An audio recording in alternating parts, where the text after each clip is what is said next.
A detective in the Senzo Meyiwa murder trial has told the court that accused number 2, Bongani Ntanzi, lied about being assaulted. Sergeant Mogane says that Ntanzi would not be alive if he was assaulted and tortured. Cross-examination in the trial within a trial looking at the admissibility of confessions will continue at the High Court in Pretoria. So let's cross to our reporter, eNCA's Manqoba Mchunu, now to tell us what's to expect in court this morning as those proceedings are expected to commence this morning in the next couple of, I'm sure, minutes or even an hour or so. But Manqoba, a very warm good morning to you. I mean, the lawyer for accused 1 and 2, of course, wrapped up his cross-examination, right? And one of the contentions is around the hours that accused 2 was actually booked out for on a certain day, this after his arrest. How significant is all of this? Well, it's quite significant, Tumelo, given that the defense is maintaining that both accused number 1 and 2 were assaulted and tortured into making those confessions. So what came out of court yesterday were questions around why accused number 2, Bongani Ntanzi, had been booked out for 17 hours, just a day before making his first confession. You recall that he had given 2 confessions to police. This is allegedly what the state is contending in this trial within a trial. The first confession was made before a Colonel Solomon Rapadu at the Morocco police station, and this was just 3 days after his arrest on the 19th of June in 2020. He then deposed or made a second confession before Magistrate Vivian Cronje at the Boksburg Magistrates Court. But the issues around the first confession and what happened leading to that particular confession with Mogane admitting that accused 2, Bongani Ntanzi, had been booked out at 8:30 on the 18th of June. He had been returned to his cell only at 2:30 the following morning. So there's a question as to what was happening all this time when this particular accused had been taken. Of course, the contention by the defense is that this is when accused number 2 had been tortured and assaulted into making that particular confession. There was a journey that they took to Alberton, which was also questioned. We know that the escorts that were provided to these police officers who had been going to investigate an alibi that Ntanzi had given them.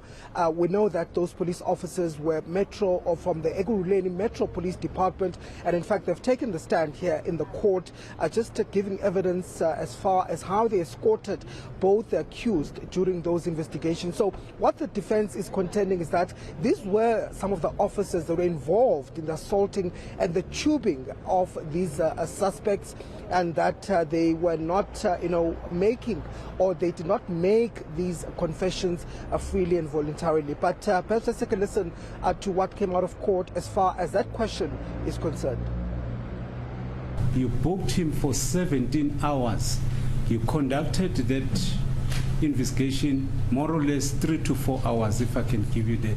Now for a period of almost 10 to 12 hours, you were still with the accused. What investigations was that?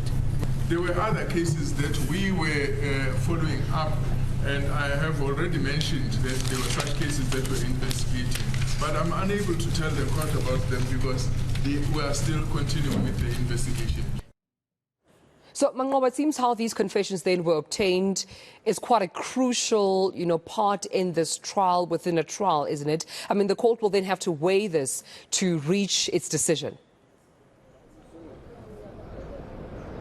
Indeed, Tumelo. So the court will have to look at both what the state says as far as this matter is concerned. The onus, of course, remains with the state to prove that these accused were not assaulted and tortured into making these confessions. It's all important because it's also part of the law. It's in the law that the confessions that are made for the admissibility in court, they have to be made freely and voluntarily.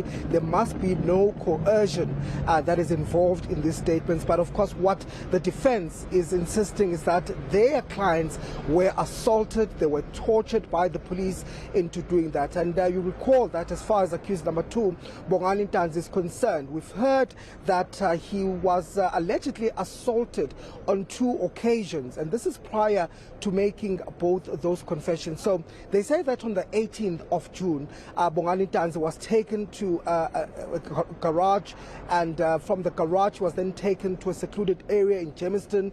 This is where he was assaulted. He was also taken to another place in Orlando, in Soweto, where they say he was further assaulted and tubed into signing a prepared document, they say. So they are contending that these particular confessions were not made freely and voluntarily, and of course this is what the court will be weighing after all is done, whether or not they were made freely and voluntarily. And if it does find that there are elements of coercion, they can then be thrown out of this court. But if it does, however, rule that they are admissible, they then will be used in the main trial against these accused. But the defense, of course, contending that they were not made freely and voluntarily. Take a listen.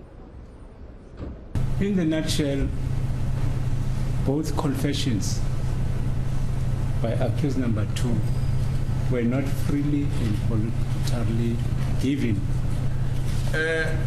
by accused number 2. From the day he was arrested on the 16th of June until or up to the 24th, when the alleged confession was taken, he was not in a rightful state of mind because of the assaults. If this person had been assaulted from that day, from the 16th to the 24th, and being choked and with all that assault, was he still going to be the same as he is now?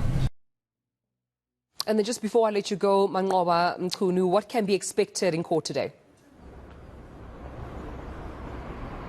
Well, we're expecting the cross-examination of Sergeant Mogane to continue today, with the lawyer for accused number 5, Advocate Zadile Msholo, expected to resume her cross-examination today. You recall that yesterday she had began and she had posed some questions to Mogane about why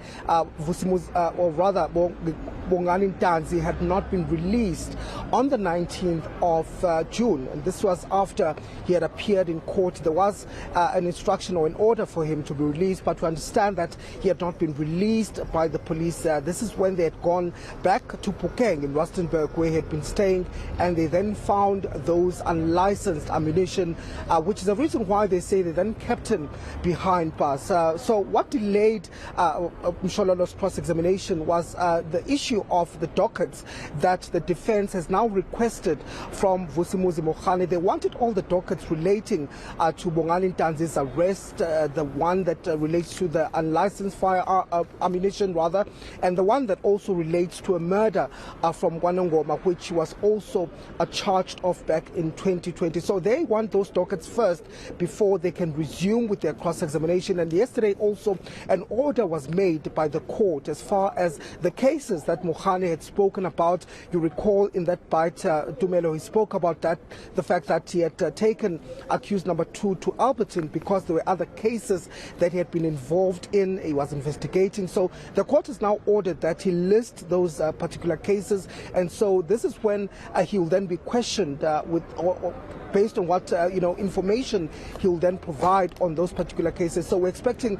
him to be grilled, more especially on what happened just a day before accused number 2 made that confession, but also crucially on those dockets and investigations that he says that carried that particular day. All right, we'll leave it then. Thank you so much, colleague, for bringing us these updates. We'll be sure to give our viewers those live visuals inside court as soon as it gets underway, but also updates on the go with you, eNCA's Manqoba Mchunu.